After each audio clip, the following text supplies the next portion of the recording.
Hey everyone, today is Thursday, September 17th, and today we're going to read Chester's Way by Kevin Henkes.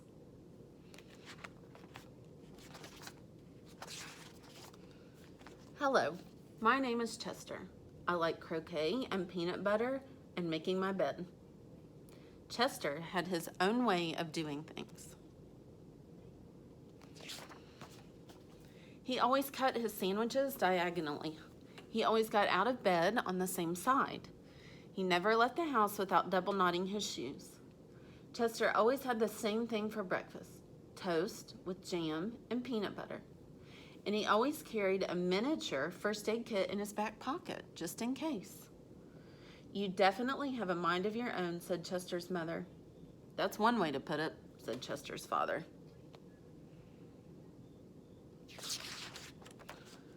Chester's best friend was Wilson, and he was exactly the same way.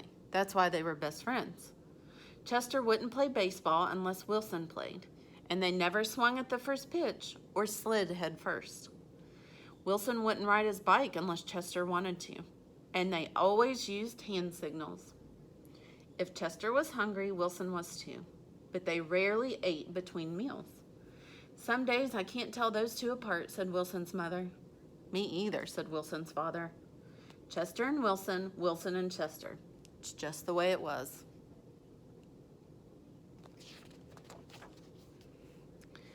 They loved to go on picnics. Once, when Wilson accidentally swallowed a watermelon seed and cried because he was afraid that a watermelon plant would grow inside him, Chester swallowed one too. Don't worry, said Chester. If you grow a watermelon plant, I'll grow one too. Now that's a good friend, isn't it? Chester duplicated his Christmas list every year and gave a copy to Wilson because they always wanted the same things. For Halloween, they always dressed as things that went together. Salt and pepper, 2 mittens on a string, ham and eggs. They really are 2 peas in a pod, said Chester's mother. Looks like it, said Chester's father. In spring, Chester and Wilson shared the same umbrella. In winter, they never threw snowballs at each other.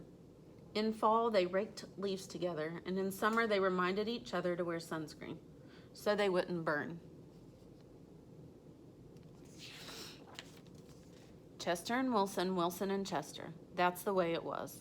And then Lily moved into the neighborhood. Lily had her own way of doing things. I'm Lily. I'm the queen. I like everything. Remember, this is Lily. We read last week about her purple plastic purse. She wore Band-Aids all over her arms and legs to look brave. She talked backwards to herself sometimes so no one would know what she was saying. And she never left the house without one of her nifty disguises. Lily waved at all the cars that passed by, even if she didn't know who was in them. And she always carried a loaded squirt gun in her back pocket just in case. She definitely has a mind of her own, said Chester. That's one way to put it, said Wilson. See your squirt gun? When Lily asked Chester and Wilson to play, they said they were busy. When she called them up on the phone, they disguised their voices and said they weren't home. If Lily was walking on one side of the street, Chester and Wilson crossed to the other and hid. She's something else, said Chester. Looks like it, said Wilson. One day, while Chester and Wilson were practicing their hand signals, some older boys rode by, popping wheelies. They circled Chester and Wilson, and they yelled personal remarks. Chester and Wilson didn't know what to do. Just when they were about to give up hope, a fierce-looking cat with horrible fangs jumped out of the bushes and frightened the older boys away. Look at the boots and the water gun. Who do you think that is? I think it's Lily. Are you who I think you are? Chester asked the cat. Of course, the cat replied. Thank you, Lily, said Chester. You're welcome, Chester. Thank you, Lily, said Wilson. You're welcome, Wilson. I'm glad you were wearing a disguise, and I'm glad you had your squirt gun, said Wilson. I always do, said Lily, just in case. She scared away the bullies. Afterward, Chester invited Lily over for lunch. "You have a mussel mouse cub?" said Lily. "Of course." "I do too," said Lily. "Same here," said Wilson. Chester and Wilson cut their sandwiches diagonally. Lily asked Chester's mother if she had cookie cutters, and she made stars and flowers and bells. "That's so neat," said Chester. "Wow," said Wilson. That night, Lily invited Chester and Wilson to sleep over. "You have a nightlight?" said Chester. "Of course," said Lily. "I do too," said Chester. "Same here," said Wilson. Chester and Wilson wanted toast with jam and peanut butter for breakfast the next morning. "Boring," said Lily. "Try this instead." "This is good," said Chester. "Wow," said Wilson. Look at her toast. She made a face. After that, when Lily asked Chester and Wilson to play, they said yes. When she called them up on the phone, they had pleasant conversations. And if Lily was walking on one side of the street, Chester and Wilson waved and ran to catch up with her. Chester and Wilson taught Lily hand signals, and she taught them how to pop wheelies. Lily taught Chester and Wilson how to talk backwards, and they taught her how to double knot her shoes.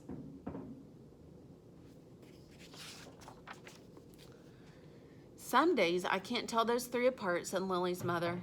"Me either," said Lily's father. Chester and Wilson and Lily. Lily and Wilson and Chester. That's just the way it was. For Halloween, they dressed as the three blind mice. For Christmas, Lily gave Chester and Wilson nifty disguises, and they gave her a box of multicolored shoelaces, extra long for double knotting. They loved to go on picnics. When Chester and Wilson told Lily about how they each swallowed a watermelon seed once, Lily swallowed 3 of them. "I'll grow a watermelon plant for each of us," she said. That Lily's a character. In spring, Chester and Wilson and Lily shared the same umbrella. In winter, they never threw snowballs at each other. In fall, they raked leaves together, and in summer, they reminded each other to wear sunscreen. Chester and Wilson and Lily. Lily and Wilson and Chester. That's just the way it was. And then Victor moved into town. There's Victor. Thanks for joining me today, guys. I love these Kevin Henkes books. He's one of my favorite authors. We read about Wendell. We read about Sheila Ray, Lily's Purple Plastic Purse, and now Chester's Way. So these are some of my favorites. If you don't have them, you might want to get some. Keep them at your house. Thanks, guys. I'll talk to you later. Bye.